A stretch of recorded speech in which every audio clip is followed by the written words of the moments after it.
condemned the terrorist crime against the Jordanian pilot and sent a letter calling on the Jordanian government to coordinate in fighting terrorism. Al-Muallem, we don't allow anyone to violate our national sovereignty, and we don't need land forces to interfere and fight ISIS. McKay, we emphasize our support to Syria and we call on the international community to exert efforts to fight terrorism and solve the crisis in Syria peacefully. And Erdogan's regime continues tightening its police grip, arresting again 21 policemen to cover up its corruption crimes.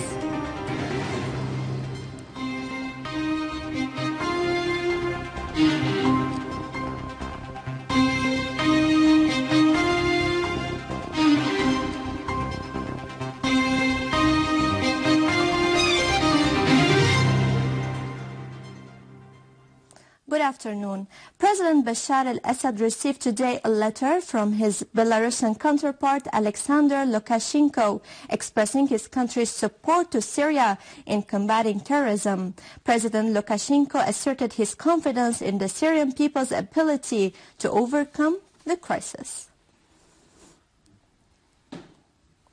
Deputy Prime Minister, Minister of Foreign Expatriates Affairs Walid Al-Muallem held a joint press conference with the Foreign Minister of Belarus, Vladimir McKay. Al-Muallem said that he had constructive talks with McKay, whose visit at this time highlights his country's support to Syria under the leadership of President Bashar al-Assad. Al-Muallem added that Syria condemned the terrorist crime against the Jordanian pilot Maaz al-Kasasiba and extended an invitation to the Jordanian government to coordinate in fighting terrorism despite prior knowledge that Jordan doesn't have an independent decision to take in this regard. Al-Muallem pointed out that Jordan has a part in sending terrorists across its border to Syria after training them in camps on its territories under the supervision of the United States, and that it is fighting ISIS for its own reasons, whereas it doesn't fight al-Nusra on its borders. The foreign minister stressed that we in Syria don't allow anybody to entrench on our national sovereignty, and we don't need land forces to interfere and fight ISIS, as the Syrian Arab army is doing this task with full valor. Al-Muallem added that Syria's priority is fighting terrorism and finalizing national reconciliations as a means to reach the political solution. The foreign minister underlined that Syria is responding to all initiatives based on the priority of drying up the sources of terrorism and asserts the Syrian dialogue. Al-Muallem asserted that we in Syria thank the Russian friends for the Moscow meeting, emphasizing that the West failed to do what Russia has accomplished, affirming that we are determined to continue this effort until we reach a Syrian dialogue in Damascus.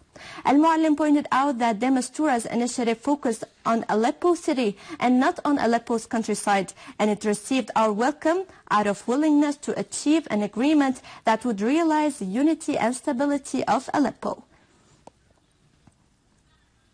For his part, the foreign minister of Belarus, Vladimir McKay, said in a press conference that Belarus supports Syria and calls on the international community to work on fighting terrorism and solving the crisis in Syria in a peaceful way.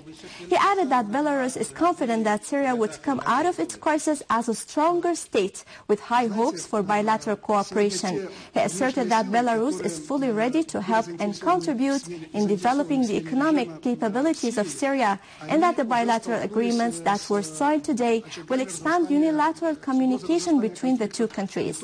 He said that Belarus opposes any foreign intervention in the internal affairs of any country. He further added that the Syrian government is on the front row in fighting all kinds of terrorism. Earlier, Foreign Minister Al-Muallem met with the Minister of Foreign Affairs of Belarus, Vladimir McKay, and the accompanying delegation. Al-Muallem affirmed that the events have proved that terrorism has no limits and that it poses a threat to the international peace and security, underlining the need to force the countries that support terrorism to comply with the international relevant resolutions and stop all forms of support to terrorist organizations. McKay, for his part, affirmed his country's support to Syria, highly appreciating the policy adopted by Syria to come out of the crisis.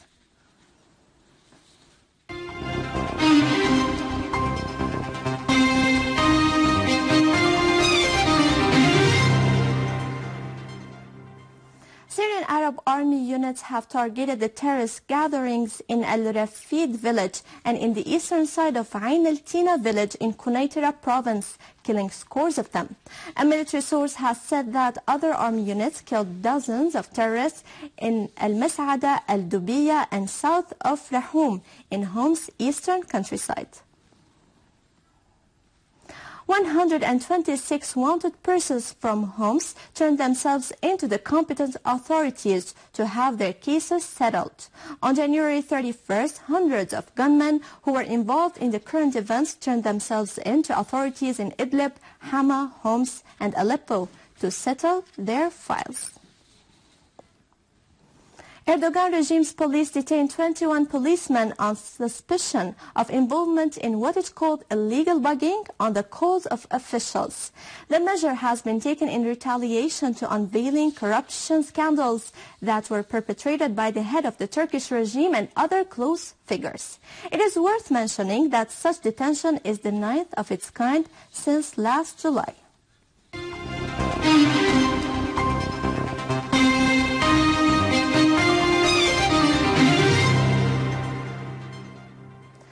The youth charity held several activities with the help of volunteers to provide services to the displaced families in Dummar area.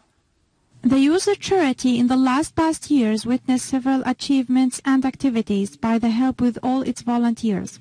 We can see this clearly through the services on the needed and emergency families in Dummar arena that supply them with food and medical materials in addition to reviving their spirit. Our charity stands through its departments by offering services to displaced citizens who were forced to leave their homes and sorting them according to their needs. Orphans and Special Needs Department and the charity's medical center that open day and night through polyclinics departments, emergency department and the dialysis department which make free services for citizens. On the other hand, the charity carried out new contracts in 2015, hoping to be a development year offer opportunities to the capable of working families. I treat people daily with appointments taken by advance for all the conditions. The medicines are free to all patients and the fees are almost free. And thank God we are capable to give all the needed services in these awful circumstances. The charity had been recorded 1,145 new orders this year for the displaced families by Emergency and Citizen Service Department.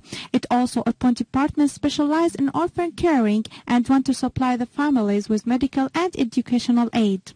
As the charity distributes every 2 months for each family food cartons containing 5 kg sugar, 12 benzene, 6 liters of oil, 15 kg rice, 7 km lentils, and more. This meal is enough for a family of 5 people. At first, the youth charity founded in 2005 to help poor people. But after Syria war, their attention were toward the displaced and poor people together. With this, we conclude our news for today. Thank you for watching. For more details about Syria and the region and to view this bulletin again, you can always visit our website in English, syriaonline.sy. Now to latest business and market news with Serena, but after a short break.